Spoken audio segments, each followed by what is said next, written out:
बिस्मिल्लाहिर्रहमानिर्रहीम। The viral talk के साथ आपका होस्ट सजाद हुसैन। नाज़रीन, नहायत ही अफसोसनाक खबर है कि इसराइल ने अपने 200 तैयारों के साथ ईरान के ऊपर हमला किया और ईरान के तकरीबन 8 शहरों पर 100 से ज़ायद हमले किए, जिसमें उनके अहम जो एटमी अहदाफ थे उनको निशाना बनाया गया। और सबसे जो अफसोसनाक खबर ये है कि वहाँ के जो आर्मी चीफ हैं मोहम्मद बाकरी, वो भी शहीद हो चुके हैं इस हमले में। और पासदरान इनकलाब के जो कमांडर थे हुसैन सलामी, वो भी शहीद हो चुके हैं। और इसके अलावा मुतअद्दद जो कमांडर्स थे, जो उनकी कमांड थी फ़ौज की, वो शहादत का रुतबा जो है वो पा चुकी है। अब देखना ये होगा कि क्या ईरान इसका रिस्पॉन्ड करेगा या नहीं करेगा। अगर ईरान इसका रिस्पॉन्ड करता है या रिटेलिएट करता है तो वो कैसा होगा। दूसरी तरफ एक और अफसोसनाक खबर ये है कि जब ईरान ने इसराइल के ऊपर ड्रोन्स जो हैं वो भेजने की कोशिश की और उन ड्रोन्स को एक इस्लामी मुल्क ने उनको गिराया, ना सिर्फ गिराया बल्कि और भी मुतअद्दद जो इस्लामी ममालिक हैं वो भी बज़ाहिर इसराइल के साथ भी खड़े होते हुए दिखाई देते हैं। पाकिस्तान का बिल्कुल एक क्लियर स्टांस है कि वो अपने जो ईरानी भाई हैं उनके साथ खड़ा है और इसराइली जाहरियत की भरपूर मजम्मत करता है।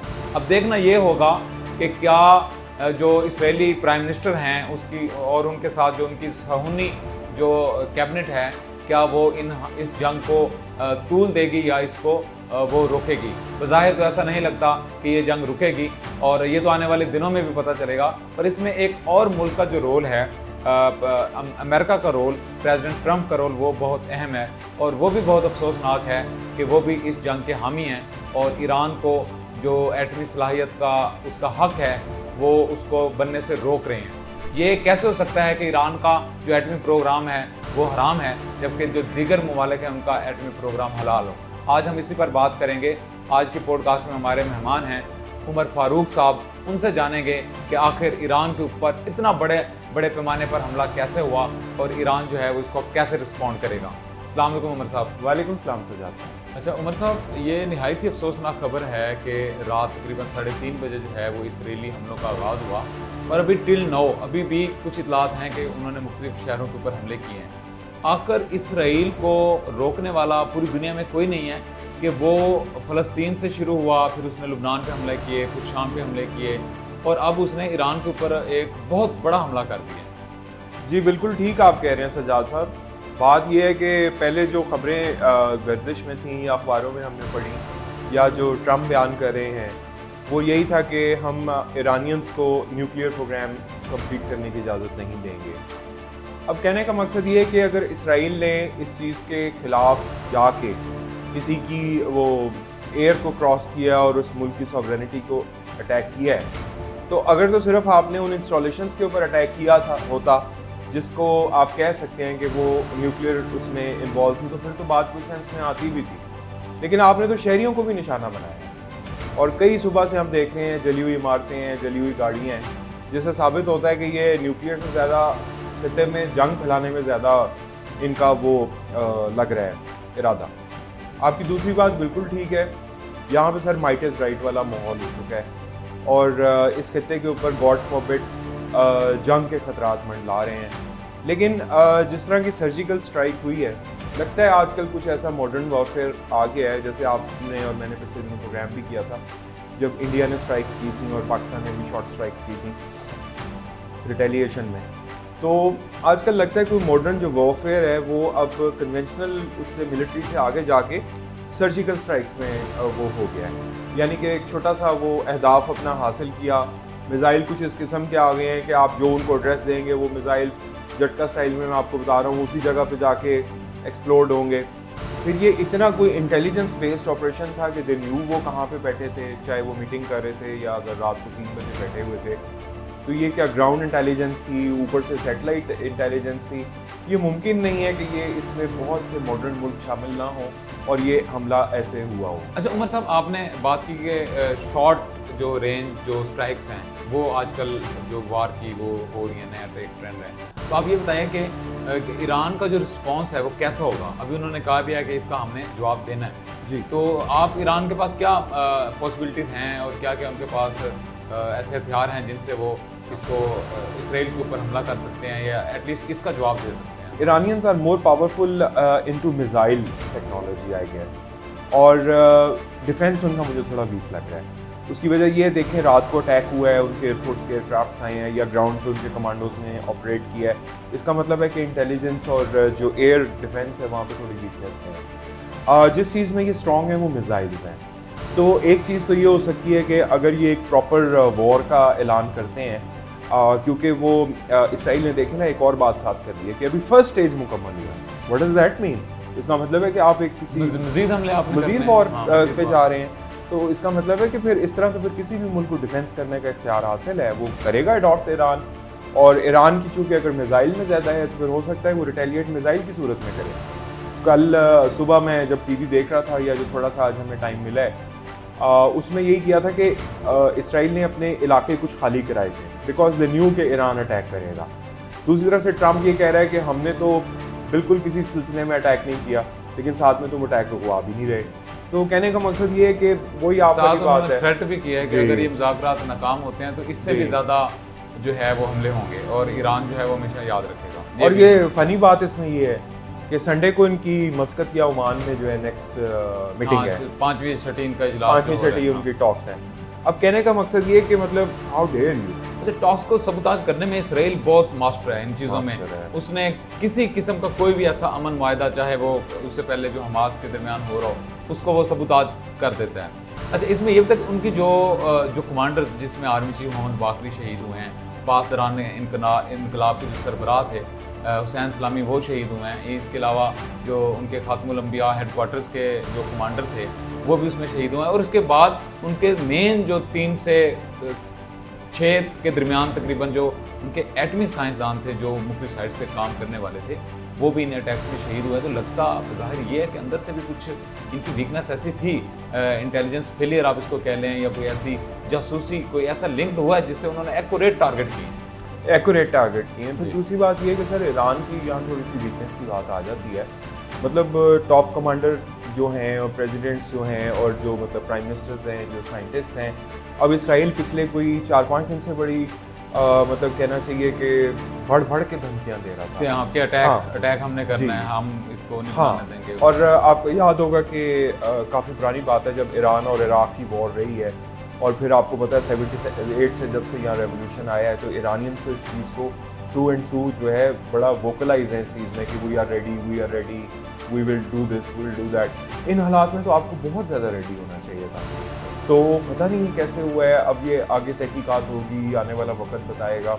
लेकिन इसमें कोई शक नहीं है कि ये सारा मॉडर्न टेक्नोलॉजी का खेल है।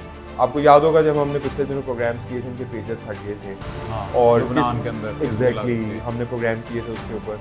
तो ये आप ये देखें कि छोटी छोटी स्ट्राइक्स के थ्रू जो है ना, ये किस तरीके से आजकल सारा काम हो रहा है। अब ईरान क्या फैसला करता है, किस तरह जवाब देता है, वो तो अब इनके प्रेसिडेंट अनाउंस करेंगे, अब कर दें, कल कर दें। लेकिन बहरहाल वो कह रहे थे कि हम हर शहीद के खून का जवाब देंगे, और ये इसराइल ने अच्छा नहीं किया and we will retaliate. Pakistan का जो रोल है वो आप कैसे देखते हैं कि पाकिस्तान जो है वो खुद भी हालत जंग में अभी तकरीबन हालत जंग नहीं है, थ्रेट तो भी बरकरार है, लेकिन पाकिस्तान की जो भारत के साथ कशीदगी थी, उसके बाद हमने एक सफारती महाज के ऊपर भी भारत को शिकस्त दी, और भारतीय वफद भी पूरी दुनिया में गया, जबकि पाकिस्तान का वफद भी पूरी दुनिया में गया। तो आप क्या समझते हैं कि सफारती लिहाज से जो पाकिस्तान की सपोर्ट है हमारे जो ईरानी भाई हैं उनको, वो किस हद तक उनके लिए कारआमद हो सकती है इस क्रूशियल टाइम में, इस मुश्किल वक्त में? आपकी बात बिल्कुल बजा है सज्जाद साहब कि पाकिस्तान खुद इस वक्त बड़े मुश्किल वक्त से गुजर रहा है। अभी हमारे उधर इंडस वाटर अथॉरिटी का भी मसला नहीं हल हुआ। इंडियंस जो हैं वो भी पता नहीं किस वक्त क्या कर दें, वो भी नहीं पता। आप हर वक्त आपको भी वो रहना पड़ता है एक्टिव।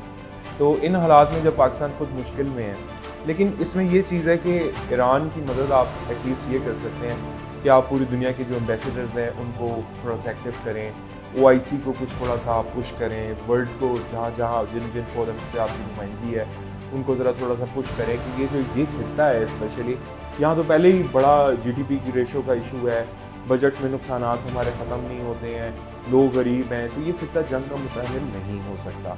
तो अगर कोई सेंसिबल बंदा ऊपर बैठा है, आप देखें जिस तरह ट्रम्प है वो खुद कहते हैं मैं एंटी वॉर हूँ, कि मतलब मैं वॉर्स को लाइक नहीं करता, जिस तरीके से उन्होंने रशिया और यूक्रेन की वॉर को ख़त्म कराया, तो he could play a good role into that. Pakistan इसमें अब ये रोल प्ले कर सकता है कि आप सफारती सतह पे जाके करें, और जो हमारे सफारती डेलीगेशन गए उनकी कामयाबी का सबसे बड़ा तो यही है कि दुनिया जो है आपके मौक़िफ़ की तारीफ़ कर रही है सर। वो कहती है कि ठीक है, पाकिस्तान बिल्कुल ठीक कहता है, वाकई इनके साथ ज़्यादती हुई है, ये वो सब कुछ। तो पाकिस्तान का सफारती महाज पे जो है ना बड़ी कामयाबी से किया है, और इसी चीज़ को कुछ एग्जांपल बना के ईरानियंस को भी एक डेलीगेशन बनाना चाहिए जो पूरी दुनिया में जाएं कि हमारा जो न्यूक्लियर प्रोग्राम है दैट इज़ फॉर पीसफुल। वो ठीक है, लेकिन मेरे ख्याल में ये वक्त गुजर चुका है। अभी तो हालत जंग में है और अगला अभी हमला हुआ है और फिर कोई भी हमला हो सकता है, तो मेरा ख्याल है वो वक्त उनका गुजर चुका है। तो आपको लगता है कि इस वार के अंदर एक स्पेसिफिक एक मुल्क है, उसकी मैं बात करना चाहूँगा, जो उर्दन के हैं शाह अब्दुल्ला। उन्होंने अभी इतलात हैं, न्यूज़ हैं कि जो ड्रोन्स भेजे गए थे वो उर्दन ने रोके हैं, और 2024 के अंदर भी उन्होंने कुछ ड्रोन्स को रोका था। तो इसका मतलब ये है कि जो इसराइल है उसका दिफा कुछ इस्लामी ममालिक भी कर रहे हैं। तो ये किस हद तक हमारे लिए अलार्मिंग है कि अगर वही साथ मिल जाएँ तो फिर ईरान अपना दिफा तो कर ही नहीं सकता, या फिर ईरान अटैक ही नहीं कर सकता इसराइल के ऊपर, क्योंकि सराउंडिंग में तो सारे वही कंट्रीज़ हैं अरब जिनकी इनके साथ नहीं बनती। अगर जो बनती थी शाम के साथ बशार अल असद की, वो तो रशिया बैठ गए और अब वहाँ पे जो हुकूमत है उनकी अपनी है, तो अब ये कैसे होगा? खलासा आपने खुद ही बयान कर दिया सजाद भाई, अब कुछ कहने को क्या रह गया। ईरान वाकई फंस चुका है, और आसपास जो ममालिक हैं सीरिया और ये वो आपके पता ही है उनके साथ क्या हो चुका है। जॉर्डन जो है वो उनके इंटरसेप्ट कर रहा है ड्रोन्स, और दूसरी तरफ फिर बाकी जो इस्लामी ममालिक हैं, हाँ वो भी शायद वो अभी तक तो वो लॉक लगाया हुआ है रफा के ऊपर के एक बंदा नहीं आने देना मैंने इधर। पता नहीं, मैं तो यही कह सकता हूँ कि पता नहीं हम लोगों को, छोटा सा हमारा पाकिस्तान मुल्क है, उसकी फ़ौज ने कैसे, हमने इंडिया को भी एक तरफ वो किया, और एटम बम की भी माशाल्लाह हिफाजत कर दी है हमारी फ़ौज भी, और हमने माशाल्लाह तजर्बे भी कर लिए, और डिप्लोमेटिकली हम दुनिया के साथ चल भी रहे हैं। हाँ, ये बहुत बड़ी कामयाबी है, ये बहुत बड़ी कामयाबी है। और अरब और बाकी कंट्रीज भी पाकिस्तान को अब बेहतर निगाह से देखने लग गए हैं कि वाकई जो पाकिस्तान है ये अस्करी लिहाज से एक ताकतवर मुल्क है। बिल्कुल, और मुस्तकबिल में इसका रोल बड़ा अहम होगा, ये भी कुछ प्रेडिक्शंस आ रही हैं। प्लस आप जो वो कह रहे थे कि इनके जो एलाइज हैं, अब वो देखें वो बिलियन ऑफ डॉलर्स के ट्रम्प उनके साथ मुआहदे कर चुके हैं, कतर के साथ और उन सब के साथ, तो आपको पता लग ही गया होगा। अच्छा, ईरान की इत्तेहादियों की थोड़ी सी आप बता दें कि ईरान के जो इत्तेहादी हैं, जिसमें खास तौर पर रशिया आता है, चाइना आता है, ये किस हद तक इस जंग को रोकने में ईरान की मदद कर सकते हैं? क्योंकि अगर ये जंग प्रोलॉन्ग होती है तो डेफिनेटली ईरान का बहुत ज़्यादा नुकसान होगा, जो कि मेरा निकाल के वो उसको फिर बाद में वो अपने पाँव पे दोबारा कभी खड़ा हो सकेगा। ऑलरेडी कई दहाइयों से उस मुल्क के ऊपर पाबंदियाँ भी हैं।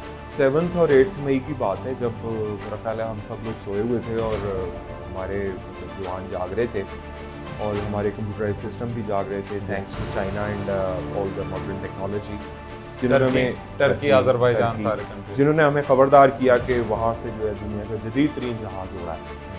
तो देखें, आजकल अगर बात हमने शुरू की थी छोटी स्ट्राइक से, जी, उस छोटी स्ट्राइक में इन्होंने दुनिया की सबसे बड़ी डॉग फाइट की हमारे फाइटर्स। जी बिल्कुल, दुनिया जो भी कहती है, और इन्होंने उनके रफेल इस तरह गिराए कि दुनिया मानने को तैयार हो गई कि रफेल गिर गए।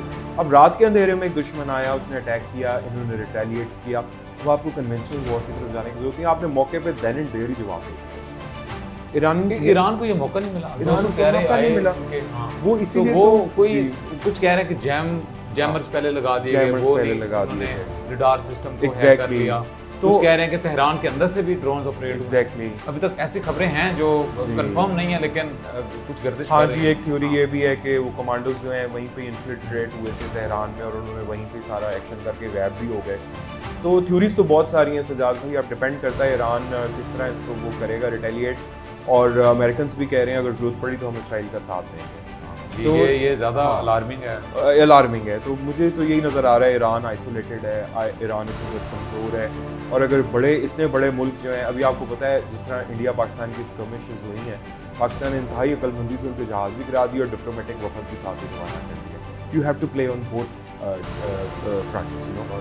आपको वॉर के ऊपर भी विन करना होगा, आवाम को भी साथ रखना होगा अपनी, और आपको दुनिया को भी साथ लेके चलना पड़ेगा। यही फ्यूचर है, यही हकीकत है।